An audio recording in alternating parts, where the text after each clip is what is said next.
including each and every one of our immigration laws. So here's what we're going to do this afternoon.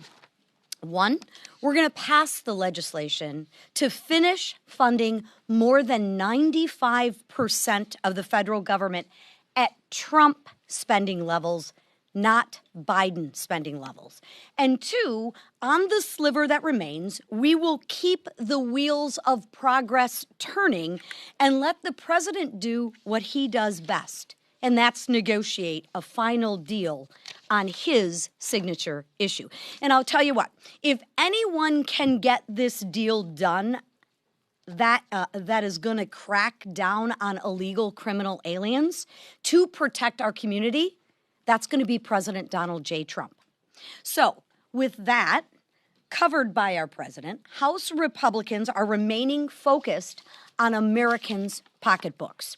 Tax filing season began last week, and thanks to House Republicans, it's going to be easier than ever for working families to file their taxes. And why, you ask? Because Republicans expanded the standard deduction. To put it in plain English, the first $31,500 a family earns is tax-free. So the first $31,500 of every family, tax-free. And that does something else that's very important.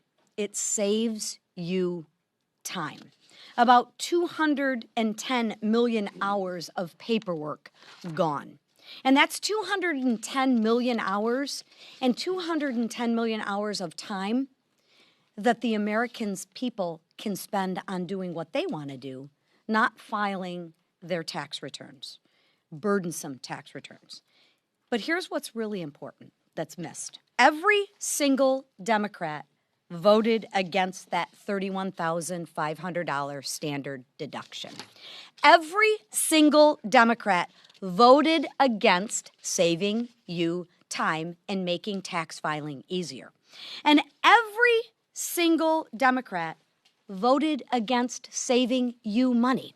Remember, and I say this every time I'm up here, and one of these times it's going to get covered by y'all, every single Democrat voted to raise every single American's taxes. I'm going to say it again. Every single Democrat voted to raise your taxes. Please highlight that in your stories. I mean, I would think the Democrats would be proud to raise your taxes. They need to own that. Republicans are saving you time and saving you money. So this week, House Republicans are taking that message directly to the people. All across the country, we're reminding Americans exactly what happened and the impact that it will have on their families. Simply put, Republicans voted to make tax filing easier. Less bureaucracy. That's a good thing. Republicans voted to cut taxes for working families to keep more money in your pockets. Democrats, again, voted against that. Democrats want more bureaucracy, and Democrats want more of your hard-earned tax dollars. Democrats want to raise your taxes. Republicans want to lower costs and keep more money in your pocket, simply put. So now I will turn it over to our whip, who's done an amazing job, Mr. Emmer. You can raise this without squeak. Oh. We need some Earl. Is there funding for that in this bill? Yeah, there's funding for that in the bill. There. And now I can actually see what I've got. Once again, Republicans are making clear that we are the party of responsible governance. While Hakeem Jeffries foolishly urges his members to hold the American people hostage for the second time in less than 6 months, House Republicans are preparing to vote, as we've already done, to fund the government with individual appropriations bills. We passed these bills once before, and we will pass them again. As promised, Republicans in the House have reclaimed the power of the purse. 11 of 12 America First spending bills have passed through both the House and Senate, and now we're going to finish the job. That's what governing actually looks like. The American people deserve a functioning government, and House Republicans will deliver. Just like the Democrat government shutdown in October, Hakeem Jeffries and far-left Democrats want a political show. What's their angle this time? Obstructing President Trump's successful law and order agenda. Thankfully, Republicans thought ahead. In response to the devastating Biden border crisis, we proactively funded immigration and customs enforcement operations for the next 4 years in the One Big Beautiful Bill. The Democrats' attempts to stifle immigration enforcement and protect dangerous criminals, especially in my state, will prove to do nothing more than hurt law-abiding Americans. Some in their party actually know this, and we hope they will do the right thing. But even if not, law and order and responsible governance will prevail thanks to Republican leadership and despite obstructionist best efforts. We must get this government funding bills to President Trump's desk swiftly for the good of the American people. And with that, I turn it over to our leader, Steve Scalise. Thank you, Whip. Well, look at that. Is that a bird? Whoa, it's like autopilot here. We've got a runaway podium. The Democrats have tried to shut this thing down, too. Once again, today, Republicans will reopen the government after Democrats shut it down. It's like we've seen this movie before, just a few weeks ago, that Democrats shut the government down for a record amount of time. And it took President Trump working with Republicans to finally get it reopened. And we're going to do that again today. And as the whip said, if some Democrats want to join us, we welcome them. But you've seen their leaders, like Hakeem Jeffries, say they want to keep the government shut down. And you'd ask why. Well, it's surely not over ICE because we've already funded ICE in the One Big Beautiful Bill. But what does a no vote mean today? If Democrats like Hakeem Jeffries vote no today, they're voting against a 3.8% pay raise for our troops. That's in this package. What they're saying is they don't want our troops to even get paid, let alone get a pay raise. Because as it stands today, troops will not get their next paycheck if Hakeem Jeffries and Democrat leaders get their way. TSA agents who keep our airports operating so people can go see relatives flying around the country, that will shut down if Democrats vote no. FEMA is right now giving aid to a lot of states that have had massive damage from freezes. Democrats voting no shuts that down. And so Republicans will be the responsible party once again to keep the government open, to reopen this government and focus on the priorities that the voters elected Donald Trump and House and Senate Republicans to go implement. We will keep doing that work, even with a razor-thin margin. And I know, yes, sometimes the odds look lower than the Patriots winning the Super Bowl, but that's okay because we are here to do a job, and we're going to do that job. And whoever wants to join us on the Democrat side is free to. And look, we've been able to deliver a lot of bipartisan wins on a number of areas. If you look at holding people accountable, Chairman Comer's right now in the middle of a negotiation with the Clintons. Bill and Hillary Clinton were subpoenaed on a unanimous vote, Republicans and Democrats voting unanimously, which almost never happens in the Oversight Committee, and it did, to say they have to come forward and testify over the Epstein files. And they have been refusing and refusing for months, and finally at the midnight hour, when a contempt resolution is sitting over their heads, did they finally start talking, but they are not in full compliance. They have until noon today to fully comply. Otherwise, we will move contempt tomorrow against the Clintons. And again, that was a bipartisan vote out of committee to say that nobody's above the law. The Clintons have to comply with a subpoena like everybody else. I think it was Jamie Raskin who said, when you're subpoenaed by Congress, you have to show up. We'll see how he votes on that tomorrow if the Clintons fail to comply.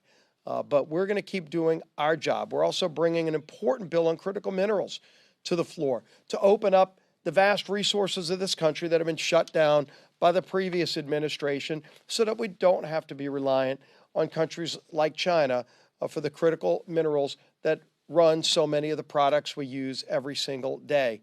This Republican majority is going to keep delivering for the American people while we meet the basic obligations of government, like keeping the government open and reopening the government, which we'll do today.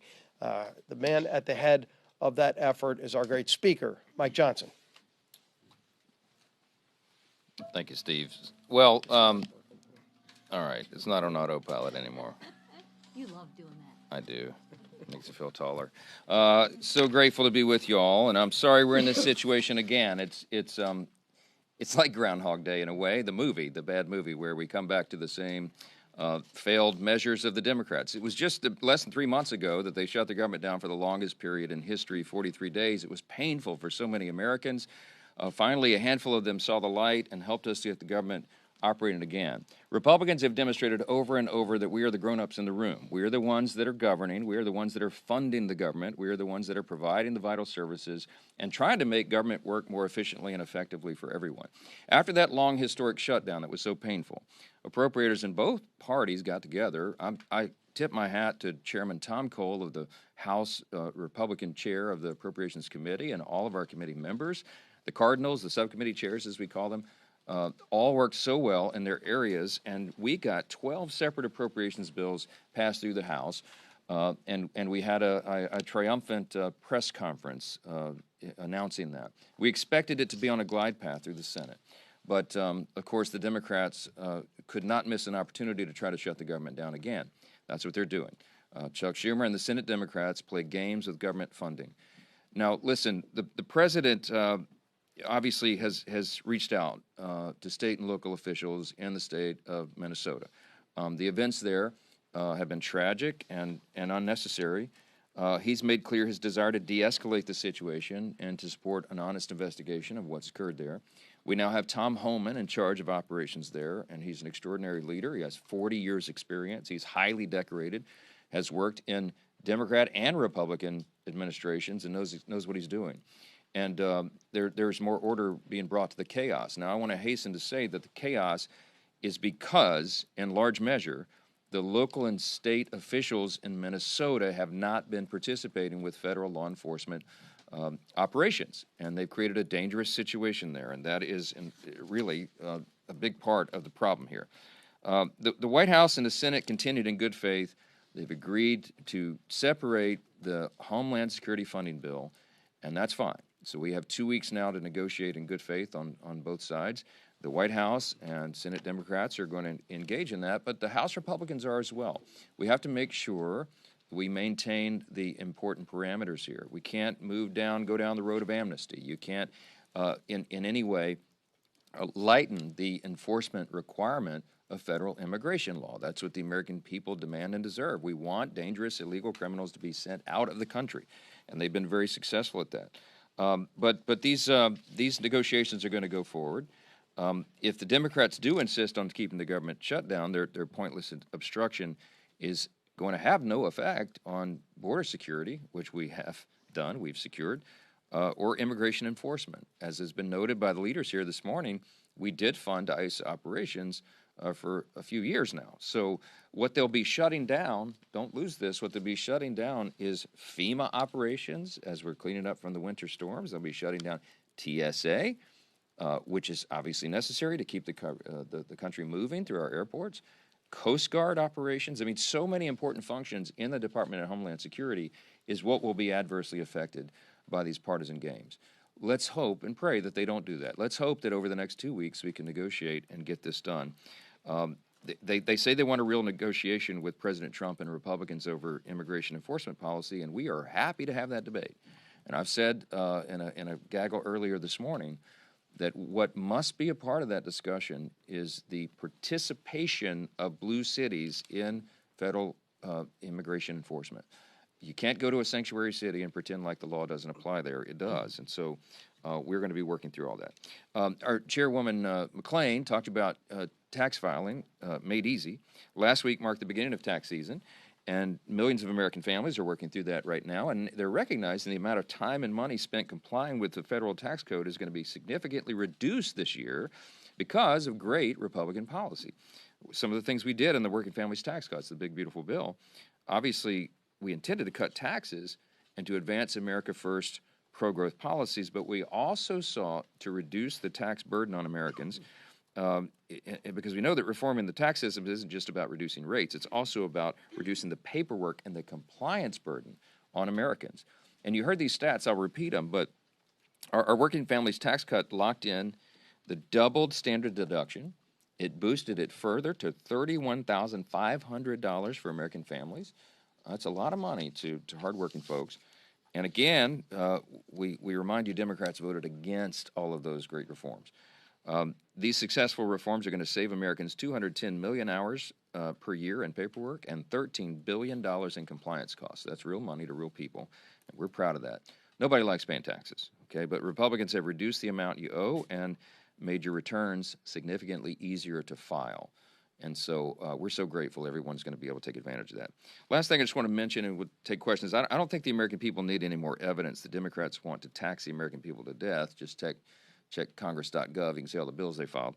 But if they did, they should look no further than the Democrat-run D.C. Council's decision, listen to this, to decouple the local tax code from specific federal tax provisions. So in layman's terms, what they're trying to do here, any Democrat-run city is going to lead into this kind of nonsense, but they're preventing D.C. residents from experiencing the full benefits of the Working Families Tax Cuts bill. It's almost unimaginable that they would inflict that pain upon their own constituents, but that's what they're doing.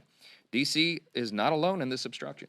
You've got strongholds, Democrat strongholds like New York and Colorado and Illinois, cities there, preventing their residents from enjoying these benefits.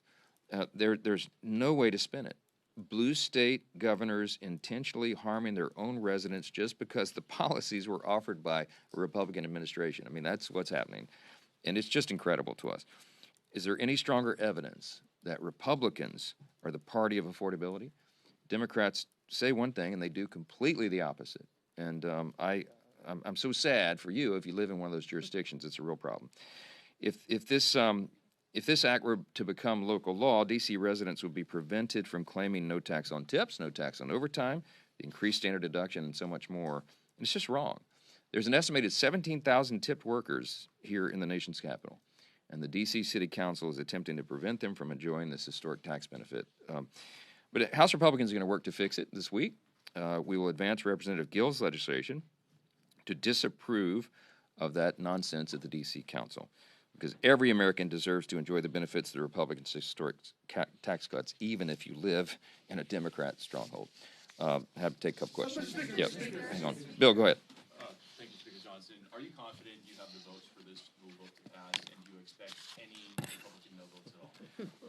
I don't, and this may be hard for some of y'all to believe, but I never doubted this. This was not this is not my preferred route. I wanted to keep all 6 bills together. We worked so hard to pass them through the House, and I thought that should have been a package that sailed through the Senate, got to the president's desk, so we can fund government responsibly.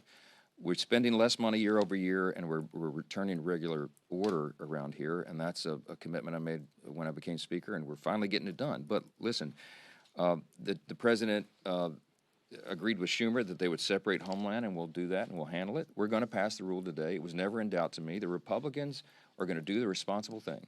I did talk to Hakeem Jeffries over the weekend, and he informed me that they would not be assisting in this endeavor, and I just think that's crazy. I mean, I just think that everybody needs to look at what's happening here. One party is moving forward, by the way, with the smallest margin in U.S. history. We have a 1-vote margin. We are still sticking together. The Republican Party is sticking together because the stakes are so high. We're governing responsibly, and we're getting the job done. And Democrats, all they do every single day here is obstruct. And you can see the record for itself. They shut the government down for 43 days, the longest in history, just last fall, and they want to do it again.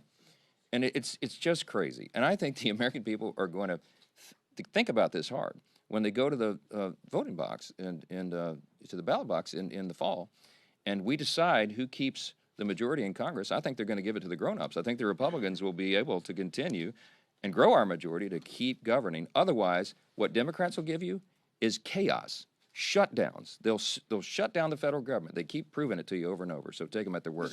Jake. Explain this. So Jeffries told you he wasn't going to help with this. Did Schumer represent something different to you in your conversations with the president? Because it seems that there's a disconnect here that's hard to square. It is hard to square. and it's not my place to get involved in their family squabble.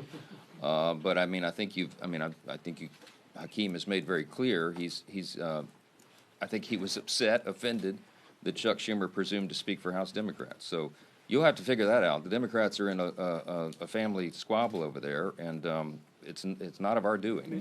Hold on, wait a minute. Schumer and Jeffries are from the same state. They're in the same delegation, and they seem to be having a little power struggle between the two of them. So look, I'm not trying to fuel that. You asked me the question. I don't know what's going on, but I can tell you the Republicans are united, and I'm proud of that. And this is the party that is getting the job done. So, Mr. Speaker. Second row, yes, ma'am. You're a constitutional lawyer. Can you detail the Fourth Amendment protections and rights someone has if an ICE agent approaches their home with an administrative warrant? How much time do you have? Yeah, right. Let me say this. Okay, so when ICE goes to execute a warrant, it's an administrative warrant, and it's issued by an immigration judge, and that is a sufficient legal authority to go and apprehend someone. They have violated the law. They crossed over our border illegally, and they're here and without any right to be here. Okay, that's what's happening now. The controversy has erupted where if someone is, they're going to be apprehended and they run behind a closed door and lock the door. I mean, what is ICE supposed to do? What is Immigration and Customs Enforcement supposed to do at that point? Oh, gee whiz, they locked the door. I mean, I guess we'll just go on to our. I mean, so there's some logic and reason that is to be applied here. Some have complained that the force has been excessive or what have you. I don't know. We're going to figure that out. It's part of the discussion over the next couple of weeks. I tell you what the Democrats want to do and what we cannot do, and that is they want to add an entirely new layer of warrant requirement. Okay, they want to have a judicial warrant on top of the immigration judge warrant, and we can't do that. Just think of it logically. Okay, you've got maybe 20 million illegals who came across the border just in the last 4 years when the Biden-Harris administration opened the border wide. Okay, imagine if we had to go through the process of getting a judicial warrant, an additional warrant to go and apprehend people who we know are here illegally. How much time would that take? We don't have enough judges. We don't have enough time. It would take decades probably to do that. The people who are advocating for that don't want any immigration enforcement. They do not want anybody to be sent out of the country who's here illegally, and that is blatantly what their cause is. So we've got to apply reason. We do have to apply the Constitution. We have to respect it. And those parameters need to be determined. But I can tell you that we are never going to go along with adding an entirely new layer of judicial warrants because it is unimplementable. It cannot be done, and it should not be done, and it's not necessary. Mr. Speaker. Thank you, Mr. Speaker. Good morning. In 2023, I remember this. You chaired a hearing after the FBI had that raid on Mark Hope, the pro-life father. Yep.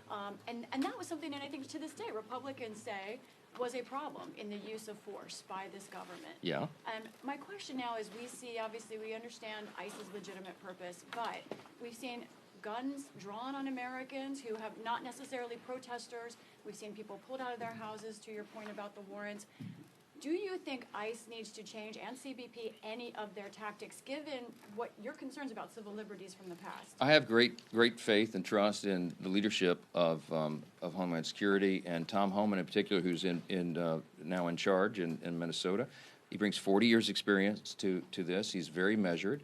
We all believe that immigration policy ought to be balanced and strategic and smart, and it obviously needs to comply with the law. And I'm going to leave it to the experts to determine what that is. I think in the negotiation, I think we've got to remove the politics. We've got to look at what the Constitution says, what federal immigration law says, and if anybody wants to adjust immigration law, then that's why we're here in the legislative branch. But we need it. We need that approach. We need the temperature turned down. That's the president's words.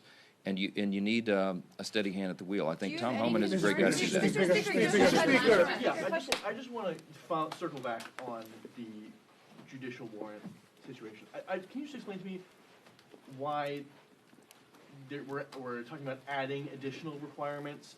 Adding a judicial warrant is adding an additional requirement to this process. I mean, immigration advocacy groups for years have said, don't open the door for immigration agents without a signed warrant from a judge. ICE's own field manual says, entering a home without a warrant is typically a violation of the Fourth Amendment. How is this raising requirement? Isn't this the MO for how things normally work? No, I mean, look, the question is to the Democrats who are ringing the bells and saying that they're trying to make this one of their demands in this negotiation. That's what I'm told. Some of them have. And I'm saying that that is a road that we cannot and should not go down. And to your point, ICE, for many years, obviously, has had in the manuals that you follow the Fourth Amendment restrictions and you do this in a meaningful and thoughtful way. But we have an unprecedented level of opposition and pushback.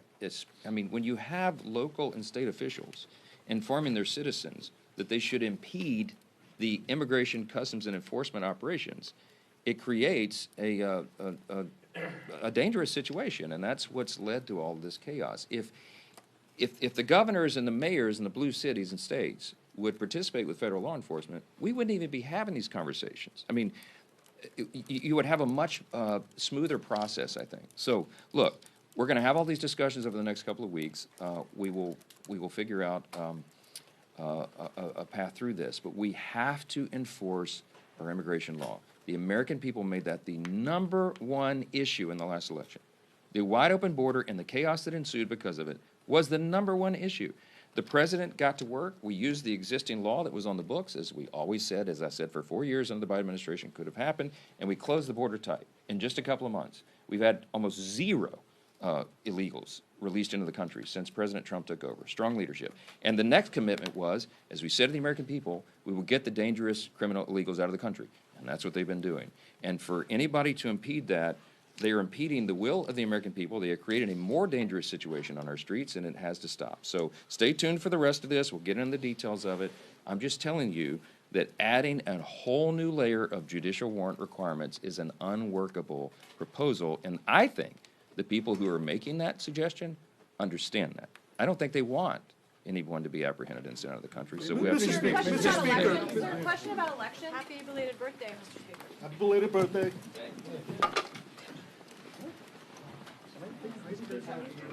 Controversial take on Groundhog Day. Also, that movie was good. That movie is good. That's what I'm saying. Why are you not like Groundhog Day? Don't you need voters? Why are you like pushing back on the Groundhog Day voters? John Cusack, dude, you need those guys. I agree. I agree. The Bill Murray voter. Controversial. Hey. Good.